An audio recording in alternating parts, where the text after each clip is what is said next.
So let me quickly bring up these articles here. So the first one, the Defense Minister, Judith endorses Trump's Golden Dome amid contract frenzy. So for any of you guys that don't know who the Defense Minister, Judith is, she's the Defense Minister in New Zealand.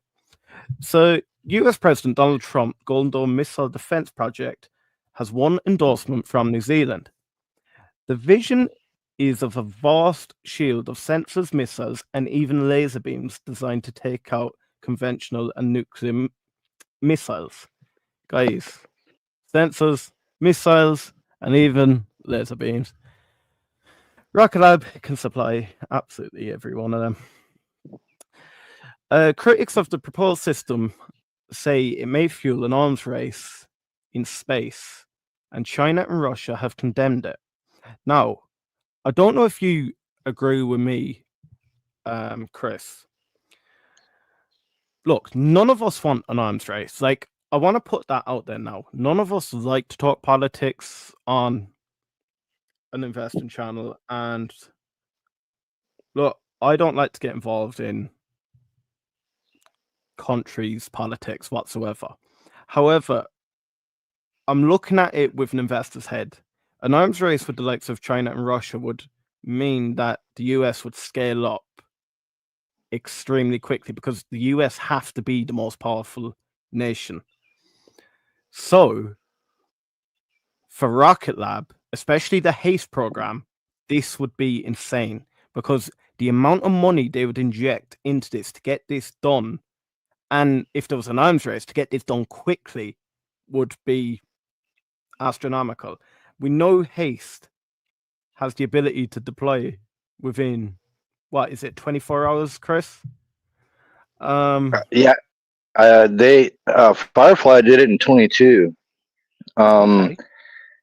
The DART mission is going to probably be the first one that tests their overall rapid response as far as, hey, here's a phone call, how fast can you launch? I believe that's going to be part of that mission, and I'd be surprised if they couldn't turn it around and beat Firefly by 8+ hours, as far as that's concerned. But the good thing about Rocket Lab is, Beck has said from the very beginning, he does not want to be an attack or offensive type of company. It's going to be defensive based. And you look at you look at those recent acquisitions, they're definitely setting themselves up to have that ability. And there's no need for Rocket Lab to get into that kind of that side of space defense when it comes to attacks or whatever. See, it wouldn't really sit. There's other companies out there that'll do that. Yeah. That's just not something Beck wants to do. And there's a big enough space out there, and there's a big enough need out there to where they don't have to worry about focusing on that sector. Like, I don't believe that Haste will ever be used as a hypersonic in a offensive way. Something that Francisco had brought up to earlier. We've talked about this as well, but using Neutron for cargo and rapid deployment, whether it's a military need or even a humanitarian need.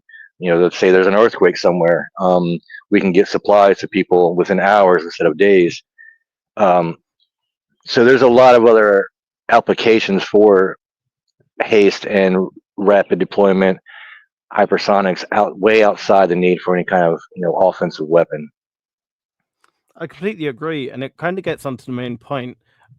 Judith Collins then said it's a defense mechanism.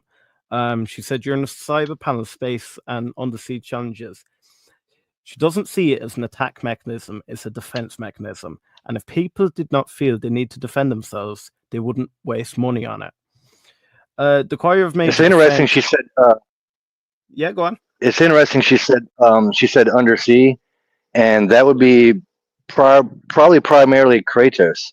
I do believe they already do, or they're working on. I know they have something in the website I remember seeing, and maybe you guys in the chat can help me out on more on that. But yeah, she's not wrong on that at all. You're 100% nail on the head. It's not just going to be in space, but sea is big. I mean, the ocean's vast. Definitely be nice to have some upgrades and some protection there as well. So, the quiet of major defense contractors signaling their readiness to work on the Golden Dome has been growing, joined recently by New Zealand-founded and California-based company Rocket Lab. And this is where it ties in with Rocket Lab. Rocket Lab used $460 million acquisition of the parent company of Arizona firm GEOST to state how the deal secured core capabilities for achieving Pentagon goals in space like the proposed Golden Dome. The prime major contractor, Lockheed Martin, and Chris, if you want to remind them, where is the Lockheed Martin based? Well, I don't know. That's actually a better question for Francisco. The Middle River, Maryland complex was where Lockheed Martin was. Yeah. They had a big complex there, but that's what they're leasing out to Rocket Lab now. Don't know where they're based at, but I can say that Lockheed was one of the first original investors in Rocket Lab. They definitely have good ties with that company for sure. 100%. And Lockheed Martin said this next generation defense shield will identify incoming projectile, calculate trajectory, and deploy intercepting missiles to destroy them mid-flight, safeguarding the homeland and projecting American strength. SpaceX controversial software innovator Palantir and drone maker Anduril. And any of you eVTOL guys, you know all about Anduril with their partnership with Archer. Also featuring the media reports speculating about the dome. Trump has said it would be operational by the end of his term of the next decade, and it'll cost $300 billion. But analysts doubt the timing, while congressional, I can't even say that word. Budget. Damn office, Irish. I know, it's wild, isn't it?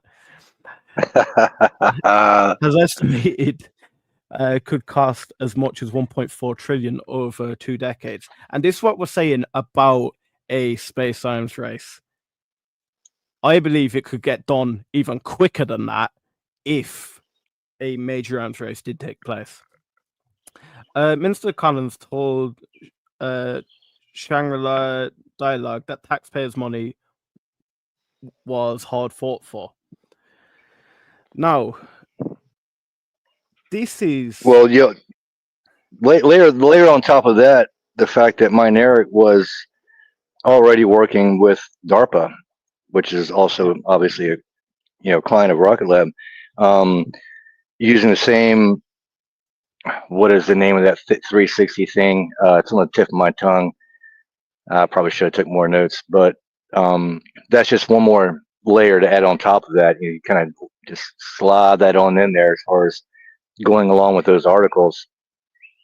Gives you a lot better idea of the direction that Rocket Lab is going to go in as far as what they're looking at as far as revenue and aiming for more defense contracts like that.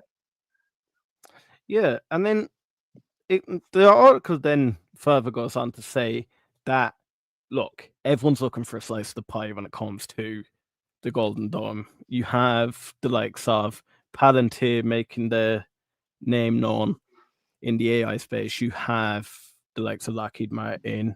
You have Northrop Grumman, Boeing, Raytheon. But Rocket Lab said in a media press release, citing that the Golden Dome is positioning itself as the disruptive prime to US national security. And we've seen that Beck said in his interview with the guys that, of course, they're looking for a slice of the pie with the Golden Dome project. But this isn't the most exciting article that Francisco shared. And I think we'll just jump straight into it because it kind of ties in with this. So, again, Judith Collins tells Security Summit New Zealand setting up Space Squadron. So, the Defense Minister had told the Security Summit in New Zealand is setting up a Space Squadron against backdrop of rising threats. Again, at this same conference, she told the summit that New Zealand doubled its defense spending we need to ensure that we're building capabilities that are effective into the future, and this particularly true for the domains of space, cyber, and undersea warfare. So it's very similar to the previous article. Now, who is she referring to? Of course, it has to be Rocket Lab. I also You see know, Kratos in there again with the undersea thing. Yep. I think it was, yeah, I think was it Julia said that before, but yeah, I see Kratos as being, and again, Rocket Lab is already partnering up with Kratos, so they're very familiar with each other. Building on that relationship and doing more projects together is very, very feasible to see that. But you're right. Yeah, that's going to be. There's a lot of potential there just for Rocket Lab, no doubt, no doubt at all. Yeah, for sure. And then Collins told the summit that she was working with its partners to leverage out launch capabilities and offer unique advantages such as lack of immediate neighbors to support the shared security interests. The US recently confirmed it was in talks with several partner countries, including New Zealand, about the potential for more military satellite launches in future.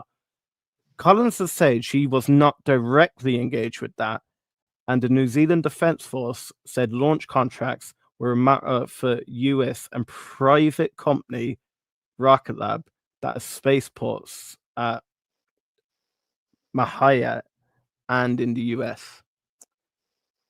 Now, these two articles directly name drop Rocket Lab in them. Many of the guys have been wondering why we've been so big on the defensive aspect of Rocket Lab. Look, we're bullish on every aspect of the company. And I think you'll see as we go through the Haste Club, we'll be talking about commercial on occasions, and we won't be talking about defense as much.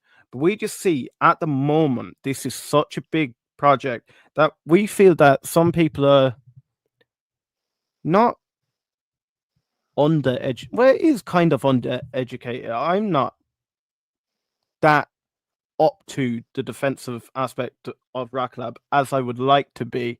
And it was Chris and Francisco that sort of opened up my eyes to how big this Haste project's going to be and how big Neutron project could be, not only commercially, but as a defensive or governmental vehicle. Chris, what's your thoughts on it? Do you think finally retail investors will start opening their eyes a little bit to the Haste side of the business and how profitable it can be? And then again, how Neutron can benefit the government and the Department of Defense, not only in the US, but again, like in New Zealand, in the UK. I see it going to Europe. What are your thoughts? Well, it is going to Europe. Haste is going to Europe and the UK. We're already seeing the partnership again with Australia, and I believe that we'll soon see Haste launching out of New Zealand for most likely for the New Zealand government. That should just be a no-brainer. It is a very large project, or has potential to be a very large project, and it has grown and a lot more than, yeah, like you said before, most people anticipated or realized.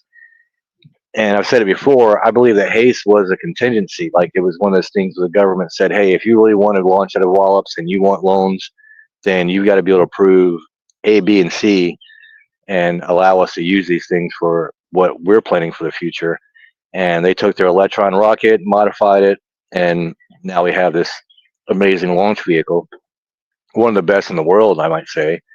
And off of that, they've built a whole different sector of Rocket Lab. I mean, they have their own CEO or COO that directs just the Haste program.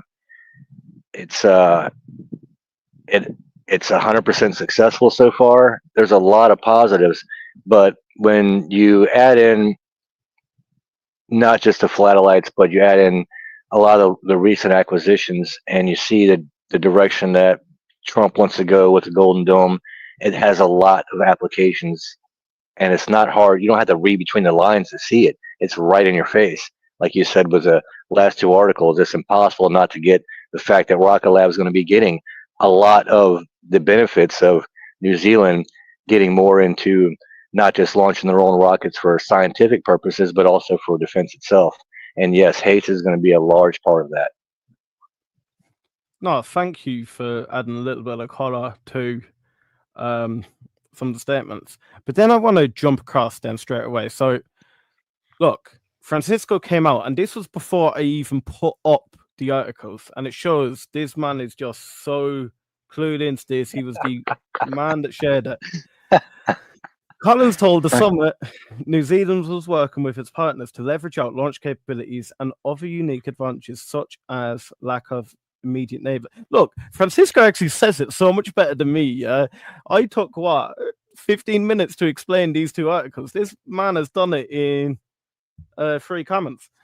Collins has said she was not directly engaged with that, and that New Zealand Defence Force said launch contracts were a matter for the US and private company Rocket Lab. Remember those names that the US was in talks with New Zealand for more launches? Looks like the talks. Oh yeah. Yeah. Do you know what? It is what it is, boys. Zed Stacker, hello everyone. Zed Stacker he always comes to eVTOL Weekly, so I'm glad to have you here for the Haste Club, and we will be doing it every day. Guys, please let me know. Do you enjoy this? Do you like seeing us live every day? Or are you absolutely sick of hearing from me? If so, I can just drop off and we'll just let Chris go for it. Early night for me. I think we could have got. I think we could have had Francisco come on and save everybody about 15 minutes and and just tell us what he just told us. No, that guy's awesome, man. I'm out of a job, boys. That's great. So, Dylan shouting out Zed Stacker. Great thoughts about that, Julie. And then very cool to see opportunities for Haste moving forward. Dylan, how quick you're picking I'll send you some stuff. All this. I'll send you some stuff tomorrow, Dylan. I know you like doing your research. I've got a few things that I've been holding back on. I've been giving you a lot of stuff. I've been sending you a lot of stuff to look up, but I've got some really interesting stuff. It'll make a lot more sense, especially the kind of things we're talking about tonight. But yeah, definitely a big part of what Rocket Lab is going to be doing moving forward.